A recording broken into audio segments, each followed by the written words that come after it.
Warner Brothers should be preparing for this like right now. They're seeing what happened with Steamboat Willie. The second that version of Mickey Mouse became a part of the public domain, then it was the next day, oh, we got a horror movie based on Mickey Mouse coming out. Oh, like what the hell? So what do you think? Okay, so when they say Superman and Batman is the next biggest IP that will become a part of the public domain, I guess, according to our society now, comic book, blah, blah, blah, blah, blah. What are your thoughts on this situation? What do you think Warner Brothers could do, should do, or how do you think? As a business, I can understand the strife that's going to be coming through to losing the revenue and for them to have the sole ownership of making these things and making the decisions for them.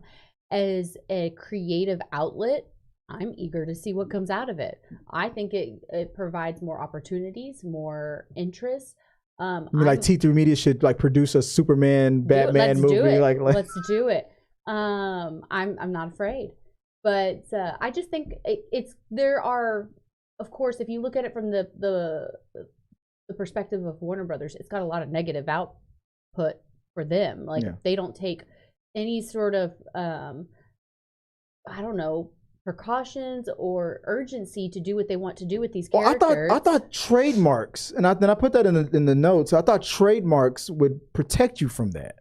Look, I know there's a difference between trademarks and copyright, but I always thought, but if you don't own the trademark, can you really produce this? But trademark, I think, name, image, and slogan even after the copyright expires. Yeah. So how do you trademark though? They said that because like Batman, for example, I remember in the notes it said that Batman is heavily trademarked, so that could slow down anybody who wants to do like their own little their version of the I guess the original Batman the copyright that's about to expire, but they've trademarked Batman so heavily, which I don't understand why you wouldn't equally trademark Superman. He's the first quote unquote like our definition of a superhero. He's the first one. Batman is the second, but because Batman got so popular in the 90s and stuff, it's more heavily more protected than I guess even Superman is. I'm curious to see what they're trademarking and the wording of those trademarks. Like that's where my curiosity would come into play, is like how they're doing that, because my understanding of what the trademark is versus what a copyright is, I'm confused now as to what would like the copyright of the body of work, but the trademark is of a symbol, a logo, and things like that. So like how do you then use trademark once the copyright's gone and it's expired? How would you use a trademarking? I mean, like you can make a movie about the origin of Batman or whatever that first story was, and you, as long as you use all those things that were in that original story. But I guess maybe the bat.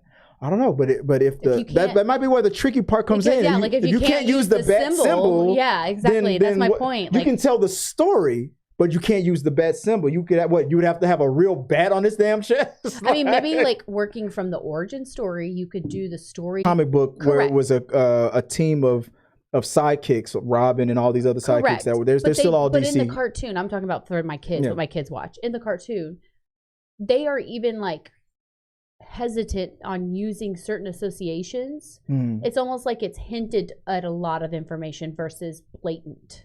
Whenever you watch the cartoon, have you watched Teen Titans Go? Oh yeah. Because my kids are obsessed. Yeah, what they do. Oh yeah, we like our kids. Yeah, we're all caught up on like it. When you would hear him talk about like, or they would make references to Batman. It's a satire. They make fun of themselves. Correct, but it was always done in like this minimal way to where it wasn't blatant that it was about Batman. So I'm like, could you get away with doing something like that?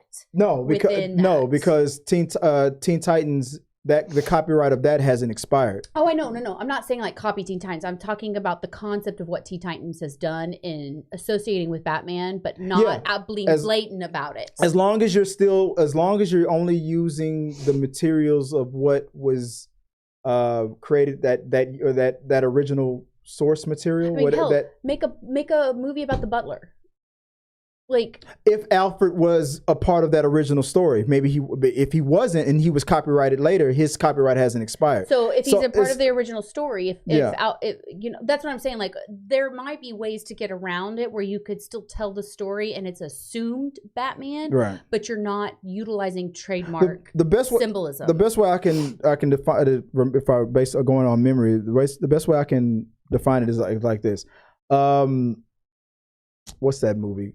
Snow White, and you use the huntsman, then it would still fall under. Yeah. But if you use everything from the original, Then you're good. fine. You're fine. That's how it works. So Robin wasn't a character that was probably created originally. That came years later. So you can't use Robin, but you can use Batman because his copyright expired. It's just an interesting thing to look into. I don't know enough about the laws to really be confident in what I could say can and can't be done, but I do think it's very interesting. Yeah. You know, the Dragon movie guy wants some Superman adult films. Of course it porn is the first is the first good thing. Titles, but Peter's not on. He was the one that always had the porn titles for us, the crazy Yeah. I'll super your man. Superman adult. Yeah, I mean, well, they've already been making those, you know, without the copyright. Those because it falls under the satire thing. Yeah.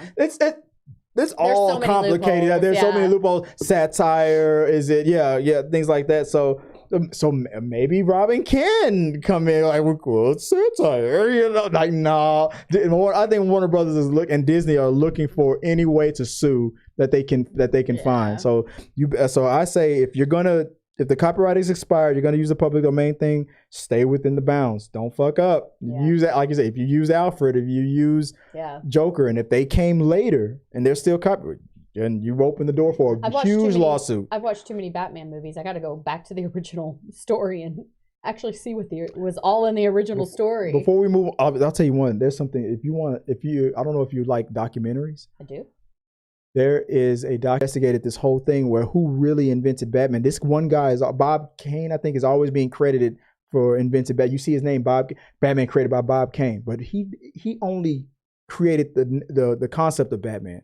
Everything that Batman was made by a guy named Bill Finger, and he died broke, uncredited, and it was years before it was finally solved. And well, don't tell me everything. I want to watch it. Tabitha.jordan.18. That's me.